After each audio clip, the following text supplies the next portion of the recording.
यह देश किसी सामान्य राजनीतिक हलचल से नहीं बल्कि एक निर्णायक मोड़ से होकर गुजर रहा है। आज सुबह सुबह चिंताजनक खबर मिली है कि सरकार ने पश्चिम बंगाल से सीआरपीएफ के 10 बटालियन दिल्ली बुला लिए हैं। तो क्या स्थिति को कंट्रोल से बाहर निकलता समझा जाए? इन तमाम चीजों के बावजूद जो चीज नहीं बदल रही है वो ये कि हमारा युवा आज भी शांतिपूर्ण विरोध प्रदर्शन कर रहा है, इस्तीफे की मांग कर रहा है, सरकार के सामने अभी भी बातचीत का प्रस्ताव लिए खड़ा हुआ है। इस युवा को जो सबसे मजबूत ताकत मिली थी वो ताकत थी सोनम वांगचुक की, जो ताकत अभी भी इन युवाओं के साथ अस्पताल के अंदर से बनी हुई है। लद्दाख के पर्यावरण रक्षक, शिक्षाविद और गांधीवादी सोनम वांगचुक आज भी अस्पताल के बिस्तर पर भूख हड़ताल जारी रखे हुए हैं। जिस अस्पताल में उन्हें रखा गया है वहां के डॉक्टरों ने राष्ट्रपति को पत्र लिखकर हस्तक्षेप की मांग करी है, यह कहते हुए कि यह अस्पताल है, कोई हिरासत नहीं और वांगचुक के मौलिक अधिकारों की रक्षा जरूरी है। दूसरी ओर शिक्षा मंत्री के इस्तीफे की मांग को लेकर सड़कों पर उतरे छात्रों को पुलिस बलों का सामना करना पड़ा, मारपीट हुई। कई बार तो ऐसी तस्वीरें सामने निकल कर आई जहां पर युवाओं के सिर फट करके खून बहता हुआ नजर आया। इन तमाम चीजों के बाद विपक्ष के नेता राहुल गांधी अपनी टीम के साथ छात्रों के समर्थन में प्रधानमंत्री आवास के सामने बैठ गए और प्रधानमंत्री के साथ गृह मंत्री अमित शाह के इस्तीफे की मांग करने लगे, जिसके बाद पुलिस ने उन्हें और उनकी टीम को हिरासत में ले लिया, लेकिन कुछ ही घंटों में उन्हें रिहा भी कर दिया गया। बात अलग है कि इस पर सवाल भी उठाए जा रहे हैं, कहीं ये राहुल गांधी का पॉलिटिकल स्टंट तो नहीं है। यह विरोध हमारे युवाओं ने खुद खड़ा किया है या इसके पीछे कोई और भी कारण है या फिर कोई दूसरी ताकतें जो बड़ी हों वो काम कर रही हैं? यह सवाल तो अभी खुला है, लेकिन जो सवाल इससे ज़्यादा ज़रूरी हैं वे ये हैं कि क्या दिल्ली से लेकर देश के बाकी हिस्सों तक उतरे छात्र सिर्फ मौजूदा शिक्षा व्यवस्था के खिलाफ हैं या फिर मुद्दा या मुद्दे इससे कहीं ज़्यादा और कहीं बड़े हैं? क्या छात्रों की मांगें इतनी नाजायज थीं कि सरकारों को उन्हीं के देश के बच्चों पर बल प्रयोग करने के आदेश देने पड़े? क्या राहुल गांधी का इस्तीफा मांग लेना राजनीतिक अवसरवाद है या फिर युवाओं की भावनाओं के साथ हो रहे खिलवाड़ के खिलाफ खड़े होना है, या फिर ये दोनों सवाल एक साथ उठाए जा सकते हैं? क्या लोकतंत्र में परीक्षा प्रणाली में पारदर्शिता मांगना देशद्रोह का अपराध है या फिर जिम्मेदार लोगों को छात्रों से संवाद कर समाधान निकालना चाहिए? क्या हमें गर्व होना चाहिए कि हमारे युवाओं ने अब तक हिंसा का रास्ता नहीं चुना है, या हमें यह समझना चाहिए कि आखिर एक पूरी पीढ़ी विद्रोह पर क्यों उतर आई है? और सबसे आखिरी लेकिन सबसे ज्यादा जरूरी सवाल यह है कि हम कैसा भारत बनाने जा रहे हैं? नमस्कार, मैं युकेश चंद्राकर हूं और आप इस समय दी युकेश टॉक्स देखना शुरू कर चुके हैं। जेन-ज़ी आखिर विद्रोही क्यों है? यह सवाल आज के भारत के लिए केंद्रीय सवाल हो गया है। झूठ है कि जेन-ज़ी 8 से 9 सेकंड के रील में ही बोर हो जाती है, बल्कि सच तो यह है कि जेन-ज़ी की सोच पिछली पीढ़ियों से अलग गति से चलती है। इनके ब्रेन का स्ट्रक्चर ही टोटली डिफरेंटली बिल्ड हुआ है, एक तरह से कहा जाना चाहिए कि इवॉल्व हुआ है। यह पीढ़ी सिर्फ रील स्क्रॉल करने वाली नहीं है, बल्कि कुछ सेकंड में ही सच और झूठ का फर्क पहचान लेने की क्षमता रखती है और अन्याय के सामने बड़े बड़े नामों या पदों की परवाह किए बिना खड़ी हो जाती है। यही वजह है कि दुनिया भर में मैक्सिको से लेकर नेपाल, बांग्लादेश और श्रीलंका तक इस पीढ़ी को विद्रोही पीढ़ी के रूप में देखा जा रहा है। भारत में आज यही जेन-ज़ी करो या मरो के मूड में सड़कों पर उतर आई है। बेरोजगारी और फर्जी डिग्रियों से जुड़ी एक सुनवाई के दौरान सुप्रीम कोर्ट के मुख्य न्यायाधीश की एक टिप्पणी को लेकर व्यापक नाराजगी फैली थी, जिसे युवाओं ने सोशल मीडिया पर मीम्स के जरिए जाहिर किया था।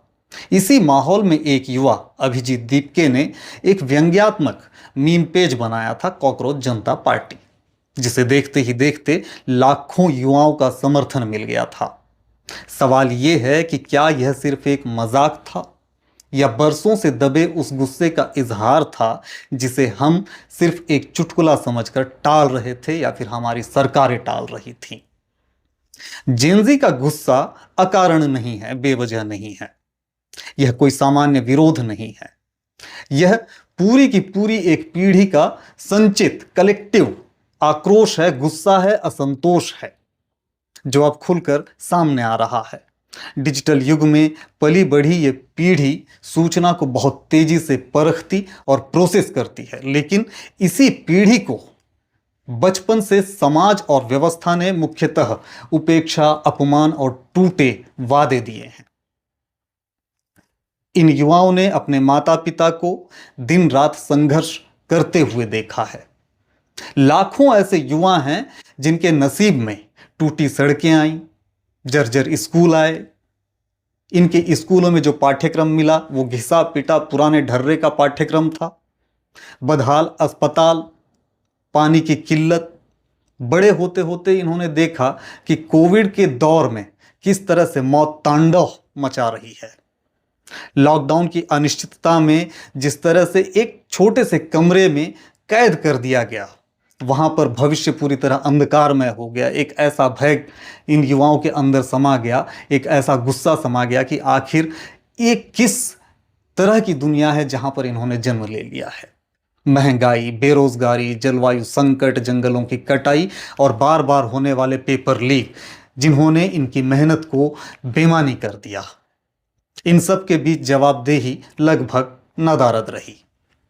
और जब टीवी खोलो तो दशकों पुरानी सांप्रदायिक और ऐतिहासिक बहसें छाई रहती हैं, जबकि युवाओं के असली मुद्दे, वर्तमान समस्याएं और उनके समाधान चर्चा से गायब हैं। इस पृष्ठभूमि में सरकार और मीडिया के प्रति युवाओं में नाराजगी का बढ़ना स्वाभाविक ही था। यह गुस्सा बरसों की उपेक्षा और टूटे भरोसे का नतीजा है। और आज बात किसी एक राजनीतिक दल की नहीं है, सिर्फ युवाओं की नहीं है। बात है भारत के इस संकटपूर्ण वर्तमान की और उस भविष्य की जहां पर भारत के दो चेहरे नजर आते हैं। जब अभिजीत दीप के अमेरिका से लौटकर युवाओं से जंतर मंतर पहुंचने की अपील कर रहे थे तो मुश्किल से 2000 लोग जुटे होंगे जंतर मंतर पर। लेकिन जब लद्दाख से आए शांतिप्रिय इंजीनियर, शिक्षाविद, वैज्ञानिक सोनम वांगचुक ने आमरण अनशन शुरू किया तो इस पूरे आंदोलन को एक गंभीरता मिल गई। हजारों की संख्या में युवा जंतर मंतर पहुंचने लगे। विपक्षी नेता, हाईकोर्ट से रिटायर्ड जज, किसान नेता, मानवाधिकार कार्यकर्ता, सबके सब सोनम वांगचुक से मिलने और उनका अनशन किसी तरह से खत्म करवाने पहुंच रहे थे। इन सभी को, इनके अलावा जो नहीं पहुंच पा रहे थे उन सभी को सोनम वांगचुक की जान की परवाह आज तक बनी हुई है। फिर एक दिन दिल्ली पुलिस सादे कपड़ों में जंतर मंतर पहुंची और वांगचुक को उठाकर ले गई। बाद में सामने आया कि यह कार्रवाई दिल्ली हाईकोर्ट के निर्देश पर हुई थी, जिस पर खुद वांगचुक की पत्नी ने सवाल खड़े किए हुए हैं। अस्पताल में उन्हें फोन तक रखने की अनुमति नहीं दी गई। इसके बावजूद उन्होंने दीवार पर एक संदेश लिखा कि वे अस्पताल के भीतर भी भूख हड़ताल जारी रखेंगे और 20 जुलाई को चलो संसद मार्च में शामिल होने का आह्वान करते हुए उन्होंने अपील की कि हजारों की संख्या में लोग इकट्ठा हों और इस मार्च को सफल बनाएं। तारीख आ गई 20 जुलाई, मानसून सत्र का पहला दिन था। हजारों छात्र, युवा, वीवीआईपी सड़कों पर उतर आए, पुलिस की सख्त कार्रवाई का सामना किया। आंसू गैस और पानी की बौछारों के बीच भी भारत की जेनजी शांतिपूर्ण ढंग से डटी रही। दर्जनों छात्र पुलिस बलों की कार्रवाई में घायल हो गए। शांतिपूर्ण प्रदर्शनकारियों के साथ ऐसी सख्ती को लेकर गंभीर सवाल उठाए गए हैं। 21 जुलाई को संसद में भारी हंगामे के चलते सदन को बार बार स्थगित करना पड़ा। राहुल गांधी, प्रियंका गांधी, मल्लिकार्जुन खड़गे और कांग्रेस नेता प्रधानमंत्री आवास के बाहर धरने पर बैठ गए और प्रधानमंत्री के साथ गृह मंत्री के इस्तीफे की मांग करने लगे। इसके ठीक पहले जेपी नड्डा और सीजेपी के प्रतिनिधियों के बीच बैठक हुई, लेकिन धर्मेंद्र प्रधान का इस्तीफा, घायलों को मुआवजा और सोनम वांगचुक की रिहाई, ये तीनों मांगे अनसुनी रह गई, अधूरी रह गई। इन तमाम चीजों के बीच आज का भारत कहाँ खड़ा है, या फिर ये कहा जाना चाहिए कि आज की तारीख में दो भारत दिखाई देते हैं, एक चौराहा सामने है और किस रास्ते पर चलना चाहिए ये हम सभी को तय करना है। इतिहास गवाह है और समय की मांग है कि कोई भी देश अपने सबसे होनहार पीढ़ी पर बल प्रयोग करके महान नहीं बन सका है, और आज का भारत किसी चुनावी मोड़ पर नहीं है, बल्कि अपने सबसे बड़े सभ्यतागत चौराहे पर खड़ा है। यहाँ से जिस पहले भारत की तस्वीर दिखाई देती है, उसमें इस पीढ़ी की ऊर्जा और प्रतिभा को टेक्नोलॉजी, इनोवेशन और विज्ञान में वैश्विक नेतृत्व यानी विश्वगुरु बनने की दिशा में लगाया जा सकता है। जहां सोनम वांगचुक जैसे लोगों को व्यवस्था का विरोधी नहीं बल्कि भविष्य का मार्गदर्शक माना जा सकता है। जहां परीक्षा उम्मीद का प्रतीक बन सकती है, डर और धोखे का, अविश्वास का कोई ऐसा जरिया नहीं जहां पैसे फेंको और तमाशा देखो ताकि गरीबों के जो बच्चे हैं, जो छात्र हैं, जो बेरोजगार युवा हैं, उनका मजाक दोबारा बनता रहे।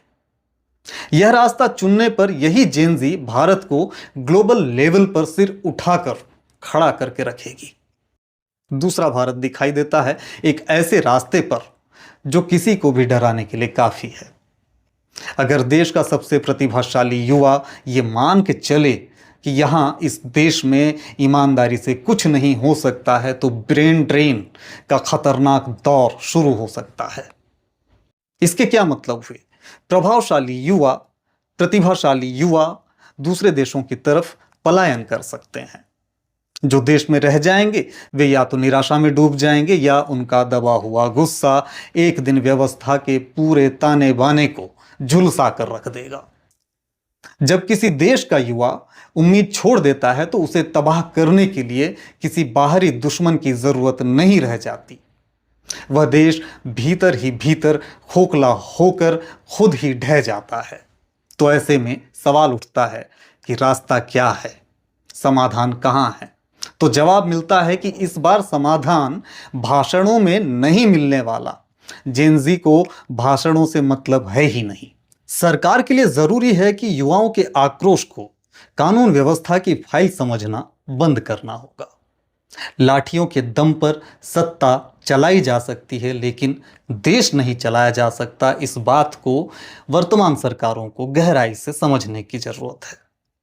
पेपर लीक करने वालों के लिए उतनी ही सख्ती दिखानी होगी जितनी गंभीर अपराधों के लिए दिखाई जाती है, और एक पारदर्शी व्यवस्था बनानी होगी जहां योग्यता को सिफारिश की भीख ना मांगनी पड़े और अयोग्य उम्मीदवार पैसे और पहचान के दम पर योग्य उम्मीदवारों को पीछे छोड़ते हुए नौकरियां करने लग जाएं। विपक्ष को यहां पर अपनी भूमिका को भी समझना होगा और अपने वर्तमान को भी समझना होगा। विपक्ष के लिए यह जरूरी है कि जेन ज़ी अब पारंपरिक वोट बैंक नहीं रह गई है। यह पीढ़ी नारों से नहीं बल्कि ठोस रोड मैप से प्रभावित होती है। शिक्षा और रोजगार को लेकर वास्तविक दृष्टिकोण के बिना यह विरोध भी सिर्फ एक राजनीतिक तमाशा बनकर रह जाएगा जेन ज़ी की नजर में। और जेन ज़ी के लिए क्या जरूरी है? जेन ज़ी के लिए जरूरी है कि वे इस स्थिति को समझ सकें, वे सवाल उठाएं। सवाल पूछना आपका अधिकार है, लेकिन शांतिपूर्ण तरीके से, जैसा कि अब तक आप चलते आए। यह देश और यह लोकतंत्र हम सभी का है, किसी एक नेता की जागीर नहीं है, जैसा कि आपके शब्दों में अगर मुझे कहना पड़े तो। यह देश हम सबका प्यारा भारत देश है, लेकिन हमारे इस प्यारे भारत देश के बेहतर आज और बेहतरीन कल के लिए धैर्य और दूरदृष्टि दोनों जरूरी हैं। अगर ताकत हाथ में आपके आ भी जाती है तो भी आप हिंसा का रास्ता मत चुनिएगा, ना खुद करना ना किसी और को करने देना। जिन्होंने हिंसा के परिणाम भोगे हैं उनसे पूछिएगा कि दुख क्या होते हैं, ऐसे दुख जो जिंदगी भर आपका पीछा नहीं छोड़ते।